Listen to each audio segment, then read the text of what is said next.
자, 시작하시겠습니다. 자, 이번에는 54페이지에 문제 10번.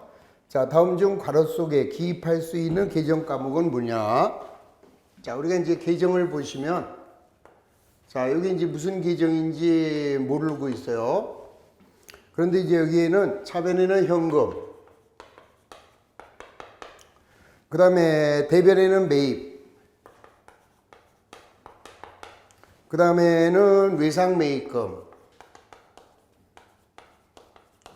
그러면 이제 여기다가 무슨 계정이냐, 요거를 이제 기록하는 거죠. 자, 그러면 1번 감가상각비래요. 그럼 여기가 만약에 자, 감가상각비다라고 한다면 요거 한번 박치기 해봐요. 자, 감가상각비를 현금으로 지급한다? 말이 안 되죠. 감가상각이라는 것은 내가 보유하고 있는 자산의 자, 시간 경과에 따르는 값어치의 감소. 그래서 감가상각비는 현금으로 지급되는 게 아니죠. 바로 아웃. 자, 2번 지급보험. 자, 여기를 자, 이번에는 지급보험으로 한대요. 그러면 자, 박치기 하면은 차변에는 지급보험, 대변에는 현금. 그러면 자, 내가 발행한 약속보험을 현금으로 지급했다. 가능하죠? 자, 요거 박치기 해보면 차변에는 매입, 자, 대변에는 지급보험, 자, 상품을 매입하고 약속보험을 발행했다. 되죠? 자, 세 번째 거. 자, 박치기 하면 차변에 외상 매입금을 자, 지급보험 어음으로 갚았대요. 자, 내가 외상으로 사왔는데 그거를 언제까지 주겠다라는 약속보험을 발행해서 갚은 거죠. 그래서 자, 2번 요거를 지급보험으로 한다면 자, 세 가지 조건이 모두 충족돼서 지급보험 계정이 맞는 거죠. 자, 3번 외상 매출금. 자, 여기 외상 매출금이 들어가 보세요. 어떤 현상이 생기냐? 그러면 자, 1번 박치기 하면 자, 차변의 외상 매출금을 대변에 현금으로 지급했대. 말이 안 되죠? 자, 외상 매출금을 어떻게 현금으로 지급하나요? 그래서 3번 도저히 틀렸다. 자, 외상 매입금. 자, 외상 매입금. 자, 이 자리가 외상 매입금이 되면 자, 또 어떻게 되나 볼까요? 1번은 외상 매입금을 현금으로 지급했어요. 되네. 그 다음 두 번째, 차변의 매입에 자, 대변의 외상 매입금. 그러면 상품을 매입하고 대금을 외상으로 했어요. 되네. 그런데 문제는 세 번째 게 뭐예요? 차변의 외상 매입금이고 자, 대변의 외상 매입금이다. 말이 안 되죠? 그래서 자, 3번 때문에 요것 때문에 외상 매입금이라는 계정도 그려지면 안 된다. 자, 현금. 자, 얘가 현금으로 들어간대요. 그러면은 바로 아웃이죠. 자, 요거 박치기 하면은 차변의 현금, 자, 대변의 현금. 자, 말이 안 되죠. 그래서 맞는 답은 2번만 정답이 되는 것을 알 수 있습니다. 자, 11번. 다음의 분계를 보고 거래 내역을 추정한 것으로 올바른 거. 자, 차변에는 미지급금이 10만 원이고요. 자, 대변에는 기기장치가 10만 원이다. 이랬죠. 자, 그러면 이거는 뭐야? 무슨 내용인지를 한번 볼까요? 자,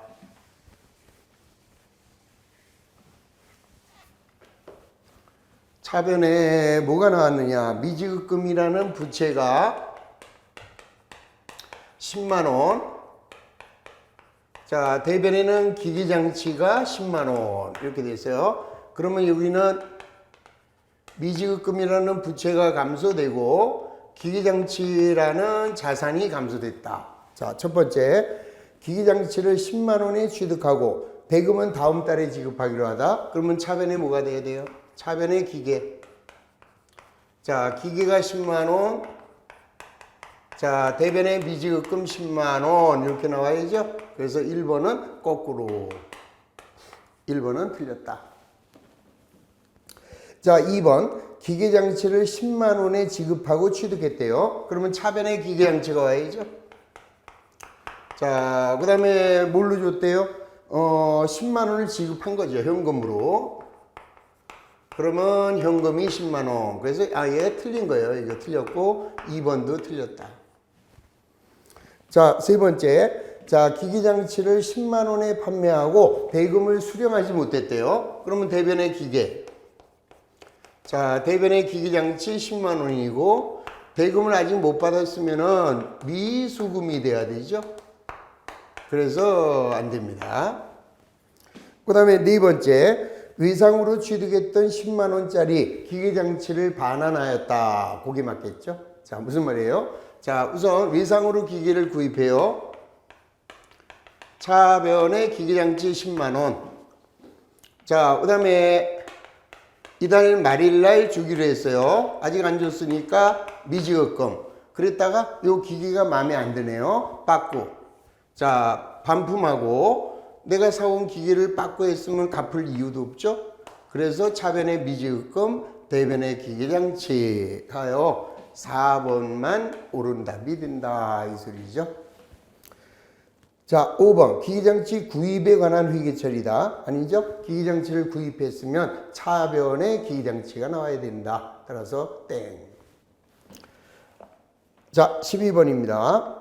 다음에 당좌예금 계정을 참고하여 각 거래 일자별로 회계처리를 유추한 다음 내용 중에서 올바르지 않은 거. 이건 뭐예요? 그냥 박치기만 하시면. 자, 우리의 분계는요. 박치기만 하면 그 안에서 해결이 다 되죠. 자, 우선 당좌예금이고 자, 7월 1일 날 외상 매출금 얼마예요? 20. 그럼 이거 박치기 한번 해보세요. 그러면 차변에 자, 당좌예금이 20. 자, 대변에는 외상 매출금이 20. 그러면은 자, 외상 매출금 20만 원을 자, 현금으로 받아 당좌예금하다. 이런 거래가 되겠죠?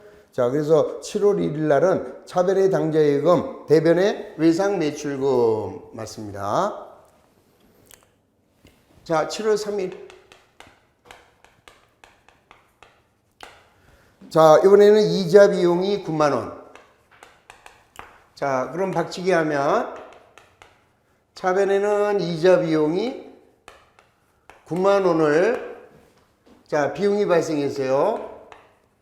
자, 수표를 발행하여 지급했죠. 그래서 2번은 차변의 이자 비용에 대변의 당좌예금 옳다. 자, 7월 12일 날. 자, 7월 12일 날은 현금이 15만 원. 또 하나 있죠. 7월 12일 날 기계장치가 12만 원.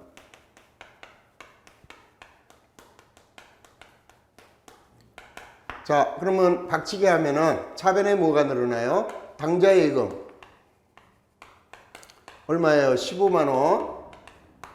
자, 대변에는 현금이 15만 원.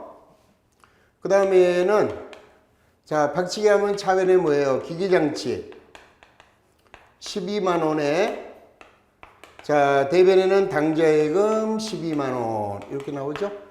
그러면 자, 차변에 당좌예금이 15만 원에 기계장치 12만 원에 대변에 현금이 나왔다. 자, 3번이 바로 아웃이죠? 자, 요거는 3번이 바로 박치기만 하면은 바로 해결이 되는 문제. 자, 7월 20일. 자, 여기는 수수료 수익이 32만 원. 그러면 박치기 하시면 차변에 뭐예요? 자, 당좌예금이 자, 32만 원. 자, 대변에는 수수료 수익이 32만 원 하여 4번도 정답. 자, 그 다음에 7월 28일.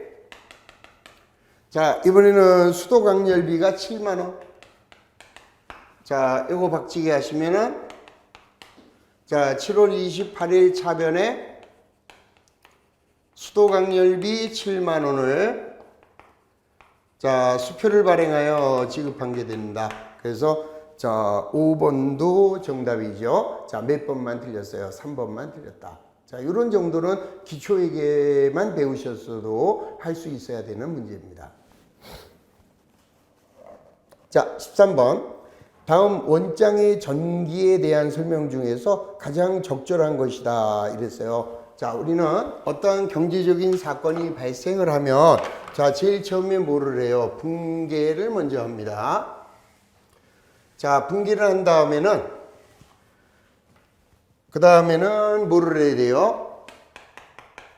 각각 자기네 집으로 옮겨가야 되죠. 자, 여기 바로 전기. 그래서 경제적 사건이 발생하면 차변 요소와 대변 요소로 나누어 기록하고 요거를 자기네 집으로 옮겨가는 절차. 요게 바로 전기였습니다. 자, 그래서 가장 적절한 거 그랬어요. 1번. 총계종 원장의 차변과 대변 잔액이 일치하는지 여부를 검증한다. 시산표에 대한 얘기죠. 자, 세분화된 총계종 원장의 금액을 결정한다. 전혀 이상의 필요 없는 얘기고. 그 다음에 전기는 분계를 보조기입장으로 기록한다. 아니에요. 자, 주요부죠. 우리 보조기입장에는 보조기입장, 보조원장이 있고, 자, 어떠한 경제적 사건이 생겼을 때 차변과 대변으로 나눠주는 분계장하고 자기네 집으로 옮겨가는 총계종 원장, 이거는 주요부라고 그랬죠. 4번, 분계장의 차변과 대변 금액을 총계종 원장으로 옮기는 거. 4번이 정답. 자, 5번. 거래를 최초로 인식하는 원시기로. 이거는 분계장에 대한 얘기죠. 자, 그래서 분계장은 최초로 하는 장부다. 그래서 원시부다라고도 합니다. 자, 정답은 4번.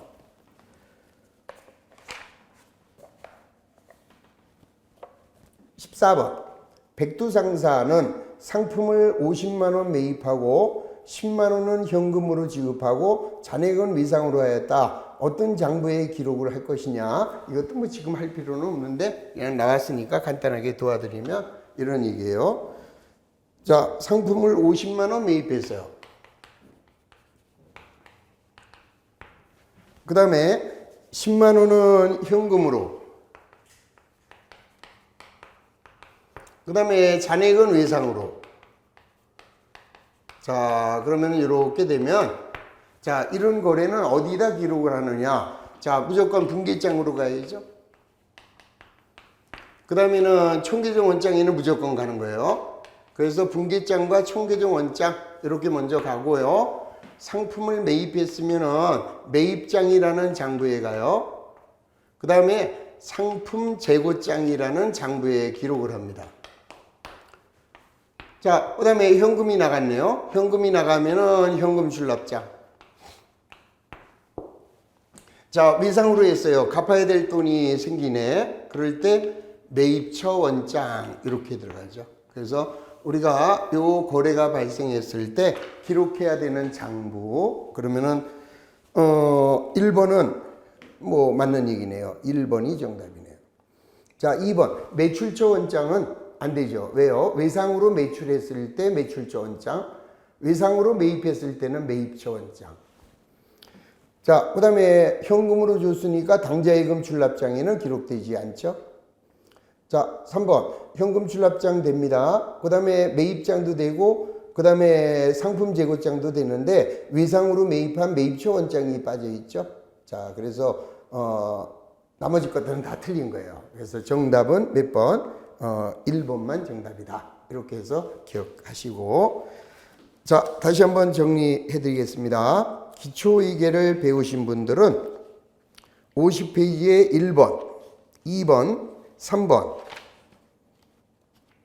그 다음에 53페이지에 9번, 그 다음에 10번, 11번, 12번, 13번, 14번 요 정도는 하실 수 있어야 되는데 14번도 뭐 지금 스트레스 받지 마세요. 14번도 매 단원을 배우다 보면은 그때 가서 어느 장부에 기록되는지 그걸 또 배우게 돼요. 그때 가서 공부하시는 걸로 그렇게 하겠습니다. 자, 하여튼 그 1단원 문제 푸시느라고 대단히 고생하셨습니다. 아마 여러분들 먼저 제가 지난주에 숙제를 내드렸기 때문에 먼저 문제를 풀면서 왜 이렇게 어려워 이렇게 생각하셨을 거예요. 근데 어려운 게 아니라 안 배운 거죠. 스트레스 받지 않으시기를. 자, 이제 57페이지 오늘부터는 이제 결산으로 들어갑니다. 자, 결산이라고 하는 것은 자, 우리 이렇게 되는 거죠. 자, 어떤 경제적 사건이 생기잖아요. 그럼 이게 20년이고, 자, 이게 21년이고, 이렇게 되면, 자, 우리는 제일 먼저 경제적 사건이 생기면 붕괴정기, 붕괴정기, 붕괴정기 1년 내내 붕괴와 정기만 하다가, 자, 12월 31일이 우리 회사 결산이라면, 우리가 1년 동안에 있었던 경제적 사건을 마무리를 해야 된다. 요 마무리를 우리는 결산이다. 이렇게 얘기했죠. 자, 그 다음에 이런 결산에는 예비 절차가 있었고요. 그 다음에 이제 두 번째 본 절차가 있는 거죠. 자, 그리고 나서는 재무지표를 작성하는 이렇게 3단계로 이루어졌습니다. 그래서 자, 어떤 경제적 사건이 발생하면 1년 내내 붕괴와 전기를 하고 그 다음에 이제 결산을 통해서 우리는 1년 동안에 어떠한 경제적 상황이 변했느냐, 재무상태의 변동, 그 다음에 얼마나 벌었느냐, 경영성과를 측정하게 되죠. 그래서 우선 결산 절차는 일단 예비 절차와 본 절차, 그 다음에 재무지표의 작성 이렇게 세 가지로 나눈다. 그럼 먼저 예비 절차에서는 자, 시산표를 작성하고요. 자, 이때 작성하는 시산표는 합계 시산표, 그 다음에 잔액 시산표, 그 다음에 합계 잔액 시산표. 자, 그 다음에는 이제 재고조사를 해야죠. 재고조사표. 그럼 이 재고조사를 통해서 자, 우리가 여기 만들어진 걸 고치죠. 고치는 거를 수정하게 되고 이런 붕괴를 수정 붕괴다 이렇게 얘기를 했어요. 그럼 이렇게 수정하게 되면 이제 여기서 수정 후 시산표가 만들어지게 되죠. 자, 그 다음에 이제 정산표 뭐 해도 되고 안 해도 된다. 이게 바로 예비 절차고. 자, 그 다음에 결산 본 절차는 장부를 마감하는 절차. 자, 우리나라는 영미식 마감을 한다라고 했고요. 자, 본 절차는 영미식 마감이다. 그러면 제일 처음에 자, 손익계정을 설정합니다. 그 다음에 모든 비용과 수익을 자, 우리가 만들어 놓은 비용과 수익을 얘를 손익계정으로 배치하는 거죠. 그러면 이제 세 번째 손익계정의 차이가 나오는데 자, 이 손익계정의 차액을 자, 개인기업은 자본금으로 법인기업은 잉여금으로 보내요. 나중에 배우시겠지만은 일단은 미처분 잉여금이라는 괴상한 자본 항목으로 갑니다. 그러니까 우리가 이제 영업을 해서 번 돈, 요거를 이익잉여금이라고 하는데 요 이익잉여금은 누가 처분하느냐? 주주들이 처분을 해요. 그러면 주주들이 처분할 때까지는 우리가 마음대로 처분할 수 없기 때문에 미처분, 아직 처분하지 못하는 이익잉여금이다. 이렇게 해서 미처분 이익잉여금으로 보내서 나중에 이제 주주총회를 통해서 처분이라는 과정을 배우게 되는 거죠. 자, 그리고 나면은 네 번째, 이제 비용과 수익이 끝났으니까 자산하고 부채하고 자본이 남게 되는데 이 자산, 부채, 자본은 다음 기로 이월하죠. 차기로 이월. 자, 차기 이월하고 전기로 이월시키면, 자, 이제 이월된 걸 모아서 2월 시산표라는 것을 요거를 작성하게 되죠. 요게 바로 본 절차다. 자, 먼저 57페이지에 자, 회계의 순환 과정에 의의. 자, 기업은 모든 거래를 자, 일정한 절차에 따라서 자, 회계 처리를 하여서 재무제표의 형태로 정보 이용자에게 보고가 된다. 즉, 회계의 순환 과정이란 거래의 발생에서 재무제표를 작성하여 보고하는 데까지 이르는 반복적인 회계. 자, 그러니까 이제 우리 아까 그림을 이렇게 그렸잖아요. 이렇게 그리면 자, 여기가 20년도 분계정기 해가지고 여기서 결산. 자, 그 다음에 이제 정보 이용자에게 자, 재무제표를 통해서 보고. 그럼 끝났어요. 그럼 이제 다시 요거는 20년이면 다시 21년도 분계정기 해가지고 또 마감. 그럼 여기서 이제 또 결산. 그래서 재무제표의 작성 보고 이렇게 해가지고 계속 뱅글뱅글 돌고 있어요. 이렇게 도는 과정을 회계의 순환 과정이다 라고 하는 거죠. 자, 결산. 결산이란 회계기간 또는 사업연도가 종료된 후 일정 시점의 재무상태나 일정 기간의 경영성과 그리고 재무상태의 변동을 명확하게 하기 위해서 행해지는 절차. 이거를 우리는 결산이다. 이렇게 얘기를 했습니다. 자, 다음 페이지 넘기시면은 결산 절차에는 자, 예비 절차와 그 다음에 본 절차와 그 다음에 결산 보고서의 작성 이렇게 세 가지로 나눴죠. 자, 먼저 우리 아까 예비 절차가 저거죠. 자, 우선 제일 먼저 자, 58페이지입니다. 자, 수정 전 시산표를 작성한다. 자, 시산표를 작성하는 이유는 우리가 1년 동안 분계하고 전기한 것이 정확하게 전기가 됐는지 요거를 확인하는 절차죠. 그래서 이제 우리는 자, 합계 시산표를 작성하든 잔액 시산표를 작성하든 합계 잔액 시산표를 작성하든 이렇게 합니다. 자, 그 다음에 이제 재고조사표라는 걸 작성한다. 자, 재고조사표라는 것은 예를 들어서 장부상의 현금이 100만 원이 있으면은 실제로 현금이 100만 원이 있는지 조사를 해야죠. 그래서 이제 거기 차이가 나온다면 앞으로 배우겠지만 어떤 절차에 의한 분계를 하게 되죠.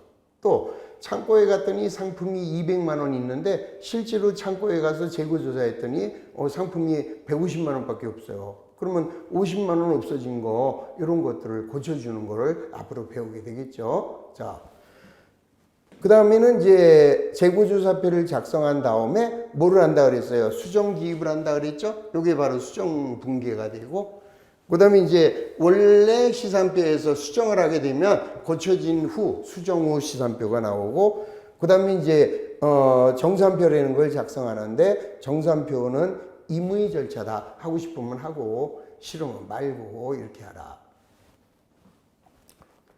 자, 그 다음에 본 절차. 자, 집합손익계정을 먼저 설정합니다. 요게 이제 비용과 수익이 손익계정으로 집합이 된다. 그래서 얘를 집합손익 이렇게도 표현하는 거죠. 자, 그 다음에 이제 수익과 비용을 마감을 합니다. 그래서 손익계정을 마감하면 당기 순손익이 나오겠죠. 그러면 이익이 나오면 자, 자본금이나 잉여금으로 자, 손실이 나오면 자본이 감소되고 잉여금이 감소되는데 나중에 이제 배우겠습니다만은 잉여금의 반대 때는 결손금이다 이렇게 보내요. 요거는 이제 나중에 자본회계에서 배울 거니까 스트레스 받지 마시고, 그러고 나면은 이제 자산부채 자본 요거를 차기로 이월하면 마지막 2월 시산표가 나오게 되는 거죠. 그리고 이제 이런 문제도 좀 잘 기억하시면 자, 시산표에 보면은 여기에 나와 있는 2월 시산표 자, 요거죠. 그 다음에 여기는 합계 시산표, 잔액 시산표, 합계 잔액 시산표 이렇게 이제 차이가 있어요. 이게 어떤 차이가 있느냐? 합계 시산표나 잔액 시산표, 합계 잔액 시산표에는 자, 얘네들은 뭐가 기록이 되느냐? 여기에는요, 자산도 기록되고 부채도 기록되고 자본도 기록이 되고요. 그 다음에 수익과 비용이 모두 기록이 돼요. 그리고 얘네들은 아직 결산하기 전이에요. 결산 전 내용이 기록되는 거죠. 그에 비해서 자, 여기 있는 2월 13표에는 자산하고 부채하고 자본만 기록이 돼요. 즉 수익과 비용이 기록되지 않아요. 그 다음에 얘는 결산이 끝난 후기 때문에 자, 결산 후에 만들어지는 거죠. 그래서 그런 차이가 있다. 자, 합계지산표나 잔액지산표, 합계잔액지산표는 결산 전에 하는 것으로서 자산, 부채, 자본, 수익, 비용이 다 기록되고, 그 다음에 2월 13표는 자산하고 부채하고 자본만 기록이 되며, 자, 거기에 기록되는 내용은 결산 후가 된다라는 거. 그건 이제 조금 어렵게 나올 때 저 시산표의 차이에 대해서 물어볼 수가 있는 거죠. 자, 그 다음에 이제 결산 보고서. 자, 결산 보고서가 재무제표죠, 이거. 그래서 재무제표에는 뭐가 있었어요? 자, 우선, 자, 재무상태표. 자, 근데 재무상태표는 일정 시점이라고 그랬잖아요. 그래서 기말에 재무상태표를 꾸미게 되고, 나머지는 이제 기간이죠. 그래서 기간, 포괄손익계산서, 기간 자본변동표, 기간 현금흐름표, 그 다음에 주석을 포함한다. 그래서 자, 제일 마지막에 하는 게 요게 이제 재무제표의 작성이죠. 재무제표라고 하는 것은 우리 기업 실체와 관련하여 합리적인 의사결정을 할 수 있도록 정보 이용자에게 보고하는 수단을 우리는 재무제표다. 이렇게 얘기를 했습니다. 자, 그 다음에 이제 예비 절차부터 이제 한번 간단하게, 이건 기초회계에서 한번 했던 내용이니까 빠르게 진행하겠습니다. 자, 먼저 시산표란, 자, 기업의 회계 처리가 올바르게 이루어졌는지를 검증할 목적으로 대차 평균에 의하여 작성되는 일람표다.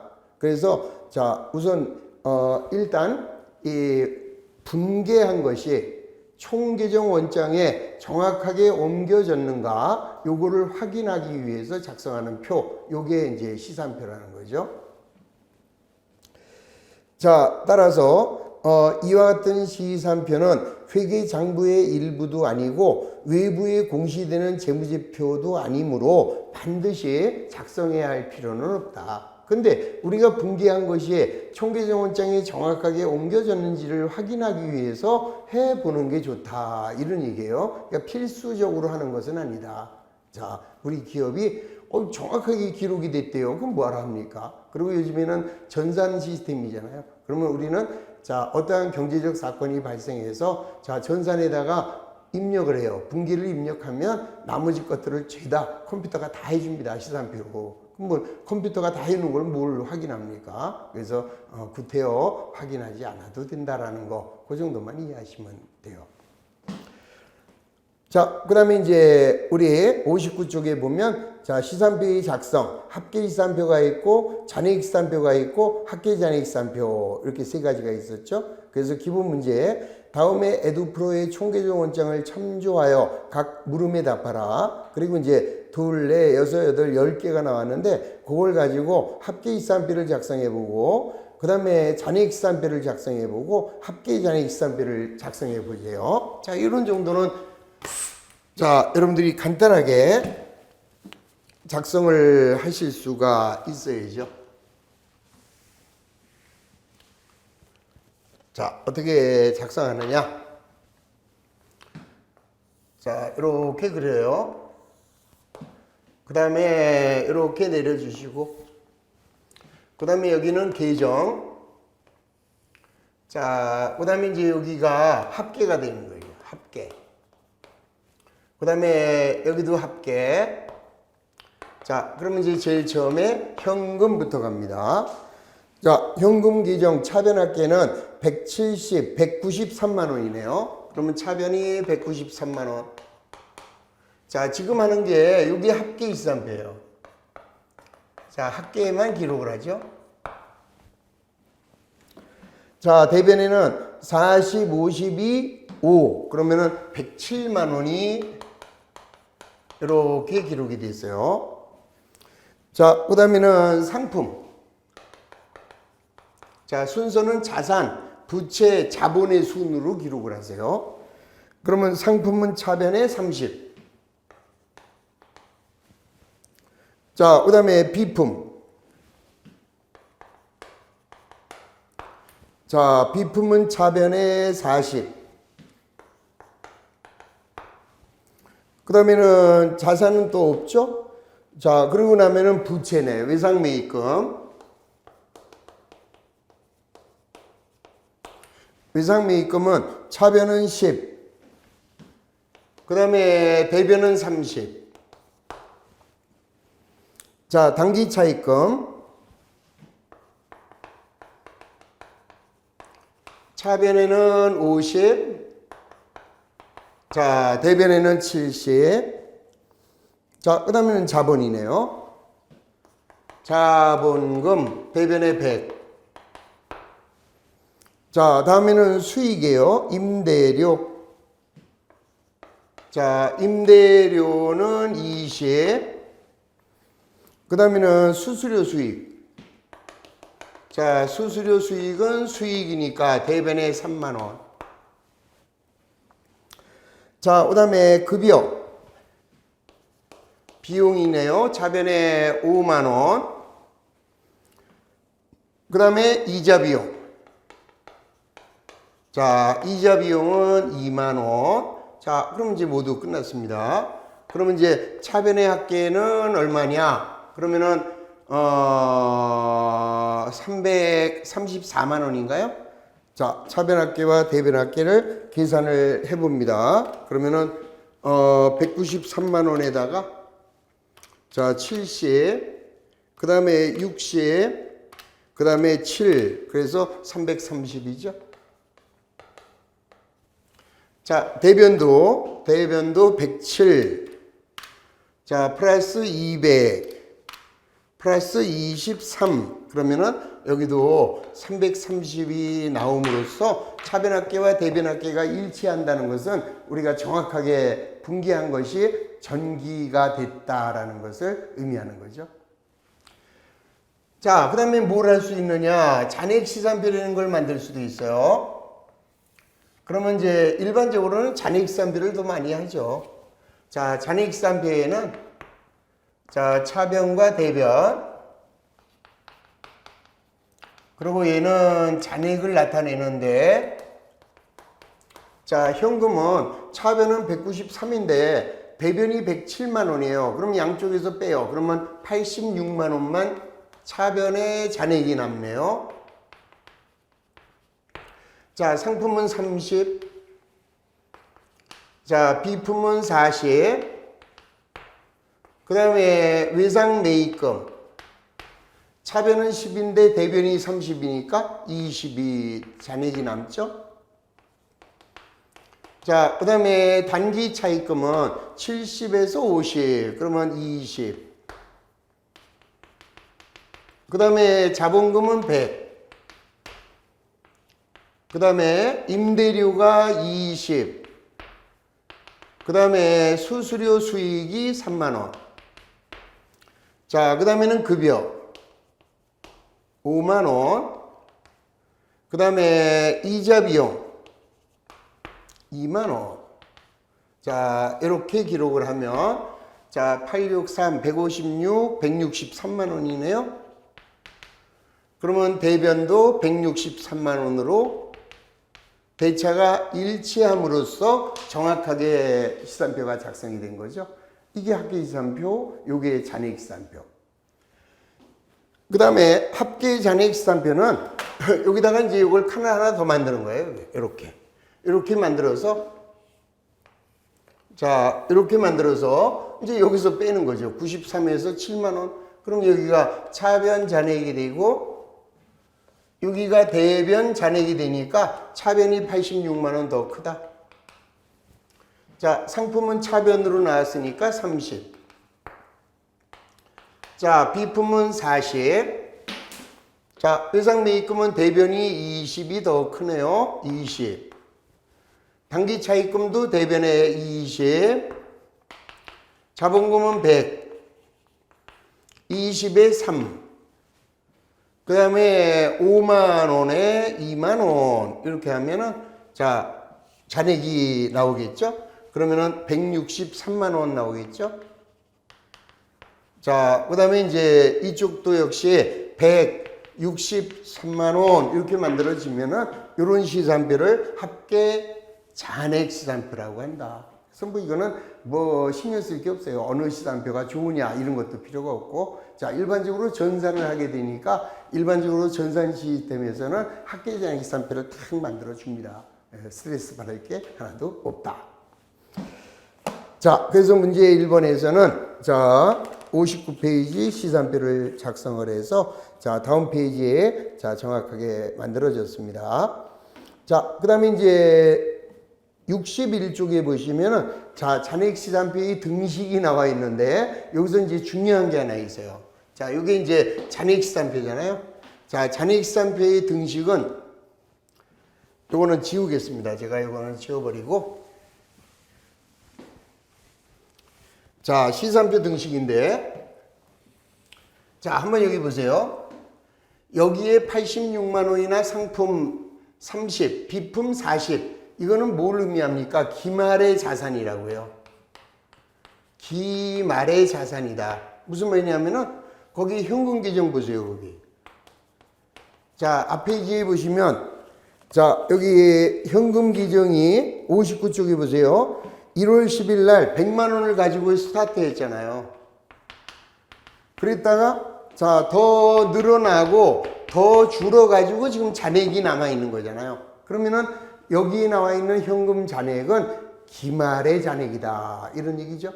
그래서 여기 있는 자산은 무슨 자산이에요? 기말의 자산이고, 이게 바로 기말의 자산이에요. 그 다음에 여기다가 뭐를 더해요? 비용을 더하는 거죠.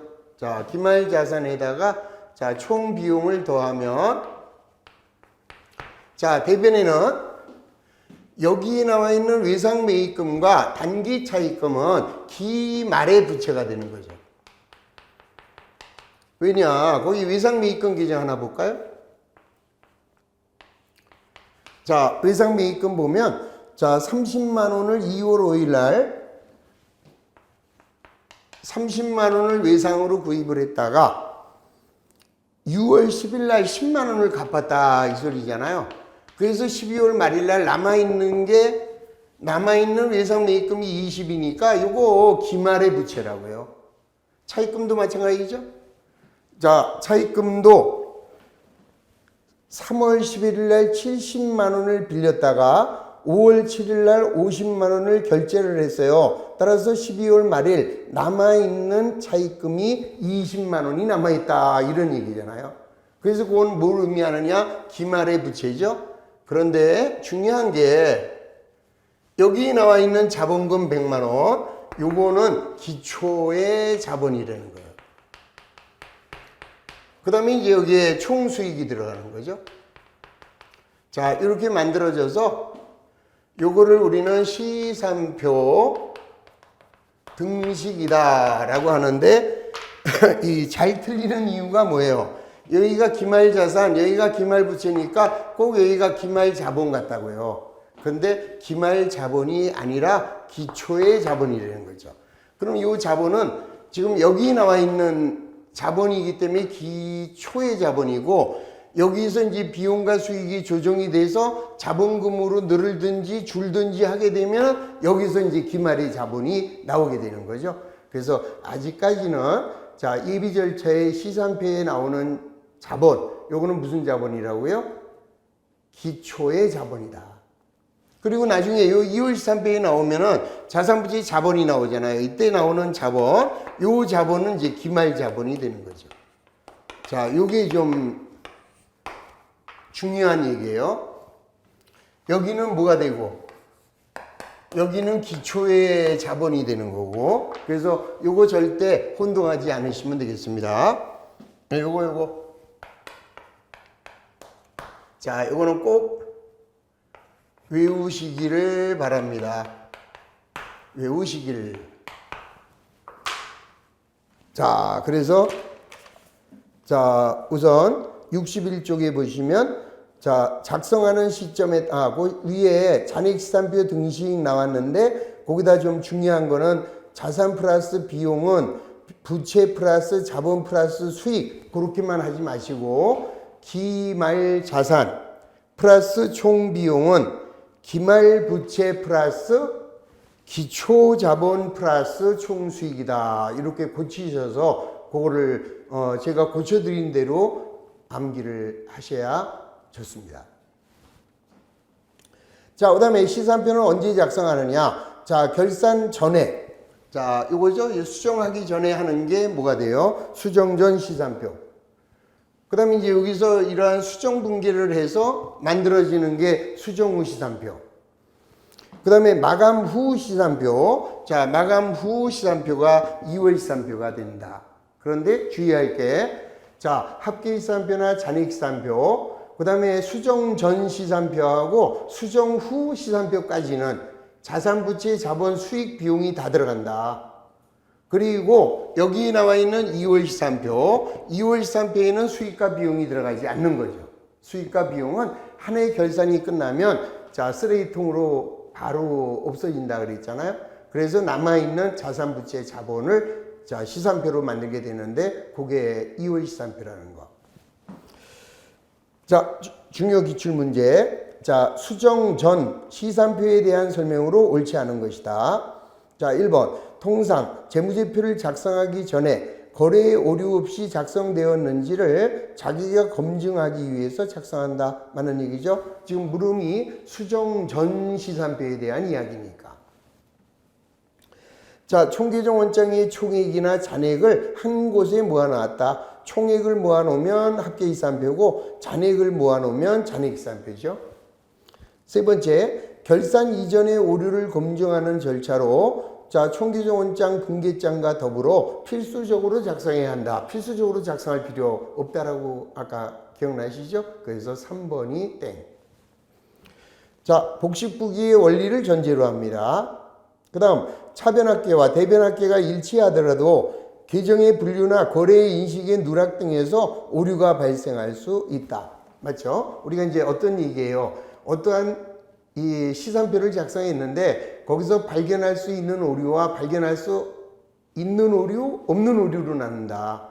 그래서 발견할 수 있는 것은 어느 한쪽만 잘못된 거, 그거는 발견이 되는 거고요. 차변과 대변이 동시에 잘못됐다. 그러면은 발견이 안 되는 거죠. 자, 우리가 분계한 것을 자, 이 총계정 원장의 전기를 누락했대요. 그러면은 발견할 수 없는 거죠. 우리 시산표에서는 차변합계와 대변합계가 같으냐 틀리냐 이것만 갖고 찾아내는 거기 때문에 자, 어느 한쪽이 잘못됐다면 발견이 되지만 자, 차변 대변이 동시에 잘못되면은 발견이 안 되는 거예요. 그리고 자, 계정 과목을 잘못 썼다. 예를 들어서 외상매입금이라고 해야 될 거를 미지급금이라고 했다. 그거 발견이 안 되는 거죠. 그래서 하여튼 발견할 수 있는 오류가 뭐야? 그러면은 어느 한쪽, 차변이 잘못되든지 대변이 잘못되든지 어느 한쪽이 잘못된 것만 발견할 수 있다. 이렇게 이해하시면 되겠습니다. 자, 거기까지 하시고 또 잠시 쉬었다가 계속해서 진행을 하겠습니다. 자, 10분간 쉰 다음에 계속 하겠습니다.